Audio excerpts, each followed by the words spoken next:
The shaman wanted to get back to the social problem that people mimic other people, this tendency to mimic other people. And he cited the lemmings, who are little rodents. And if some jump off a cliff, they'll all jump off the same cliff. You can Google it, you can look it up. And human beings have a very strong drive to be like the people around them, which is one of the reasons that I live in a very isolated place, because I don't want to pick up on the energies of other people. But lemmings are real. You can Google it. What we have now are people who are raised to great heights of power, who are endemically cruel humans. He was saying that a human being, whether it was cruelty in their own childhood or a replay of a past life, we can't analyze. But he said it's hard to develop a psychopath. It takes a lot of effort to become that destructive in one lifetime. And so more often, the trajectory of cruelty in these people has been practiced over more than one lifetime, for sure.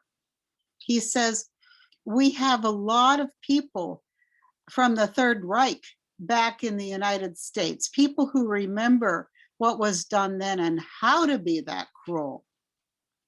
And so there are people here that are promoting a lot of cruelty. And this is not new to them as individual, because this was a path they were attracted to in other lifetimes.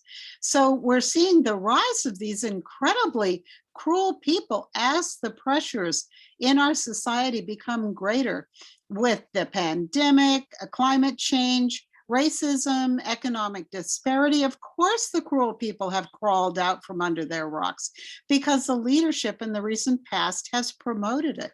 But what's really interesting is this sort of exploitation has been going on forever. But because of the interweb now, we see it all. And seeing it all is particularly discouraging to those of us who came here to be the beacons of light, love, justice, regard for the planet, and basic respect.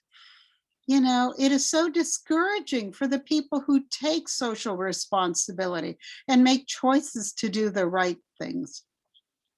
But there are far more people here trying to create goodness and a better world here than there are people who are trying to destroy this world.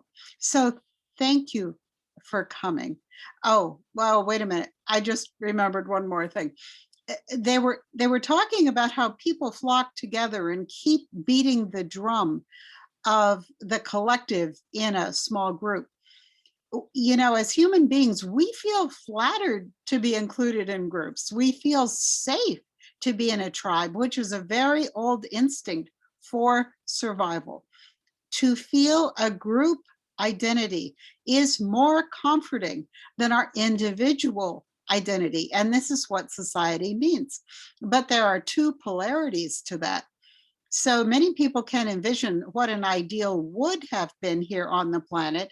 And there are just as many people who are out for themselves exclusively.